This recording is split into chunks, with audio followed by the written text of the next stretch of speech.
Hello friends, ആദ്യം തന്നെ നമ്മുടെ യൂട്യൂബ് ചാനൽ എല്ലാവരും ഒന്ന് സബ്സ്ക്രൈബ് ചെയ്യണം. സബ്സ്ക്രൈബേഴ്സ് നമുക്ക് തീരെയില്ല കേട്ടോ. അപ്പോൾ എല്ലാവരും കാണുന്നവരൊക്കെ ഒന്ന് സബ്സ്ക്രൈബ് ചെയ്യുക, നമ്മളെ സപ്പോർട്ട് ചെയ്യുക കേട്ടോ. അപ്പോൾ ഇന്ന് ഞാൻ എൻ്റെ പഴയ ഓർമ്മകളിലേക്കൊന്ന് പോവാണ്. നമുക്ക് എന്നിട്ട് ഉരുളക്കിഴങ്ങ് കറി വെച്ചിട്ട് ഞാൻ ആ കഥ പറയാവേ. ആദ്യം ഞാൻ എൻ്റെ ഒരു ചട്ടി അടുപ്പത്ത് വെച്ചു. കുറച്ച് കടുക് ഇട്ടിട്ട് കടുക് പൊട്ടി വരുമ്പം കുറച്ച് വലിയ ജീരകം ഇട്ടിട്ട് അതും ഒന്ന് മൂത്ത് വരുമ്പം വെളുത്തുള്ളിയും സവാളയും പച്ചമുളകും കൂടെ മുറിച്ചുകൂടെ നമുക്ക് അതിനകത്ത് ഇട്ടിട്ട് നന്നായിട്ട് വഴറ്റി കൊടുക്കാം. ഒരു ഉരുളക്കിഴങ്ങ് കറിയാണ്, ചപ്പാത്തിക്ക് പൂരിക്ക് ഒക്കെ കഴിക്കാൻ പറ്റുന്ന ഒരു കറിയാണ് ഉണ്ടാക്കുന്നത്. അപ്പോൾ ഈ ഉള്ളി ഒന്ന് വാടി വരുമ്പോഴത്തേക്ക് കുറച്ച് ഉപ്പിട്ട് കൊടുക്കണം.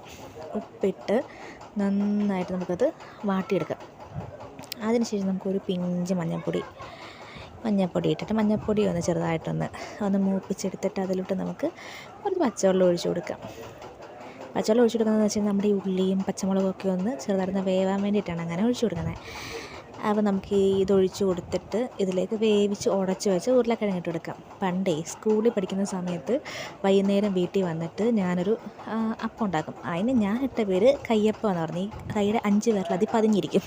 കൂട്ടത്തിൽ ഈ ഒരു കറിയായിരുന്നു ഉണ്ടാക്കിക്കൊണ്ടിരുന്നത്. ഇന്ന് ഞാൻ എൻ്റെ മക്കൾക്ക് ഇത് ഉണ്ടാക്കി കൊടുക്കുമ്പോൾ എൻ്റെ പണ്ടത്തെ ആ ഒരു 3ാം ക്ലാസ് 4ാം ക്ലാസ് ഓർമ്മയാണ് വരുന്നത്. ഇത് നല്ല ടേസ്റ്റുള്ളൊരു കറിയാണ്. ഇത് ചിലപ്പം എല്ലാവർക്കും അറിയാമായിരിക്കും എന്തോ. ഇതെനിക്ക് കാണുമ്പോൾ എൻ്റെ പണ്ടത്തെ ആ ഒരു മെമ്മറിയാണ് വരുന്നത്. സ്കൂളിലെ ആ ഒരു സമയം 4 മണി സമയം അമ്മയ്ക്കാണിത് ഉണ്ടാക്കി കൊടുക്കുന്നത്, കട്ടൻ ചായ ഇട്ട് കുടിക്കുന്നത് ഒക്കെ മനസ്സിലോട്ട് ഇങ്ങനെ ഓടി വരിക. അപ്പോൾ ഇത് ഇഷ്ടപ്പെട്ടിട്ടുണ്ടെങ്കിൽ നമ്മുടെ ചാനൽ സബ്സ്ക്രൈബ് ചെയ്യുക. നമുക്ക് സബ്സ്ക്രൈബേഴ്സ് കുറവാണ്. അപ്പം എനിക്ക് മുന്നോട്ട് പോകണമെന്നുണ്ട്. അപ്പം നമ്മളെ സപ്പോർട്ട് ചെയ്യുക. Thank you.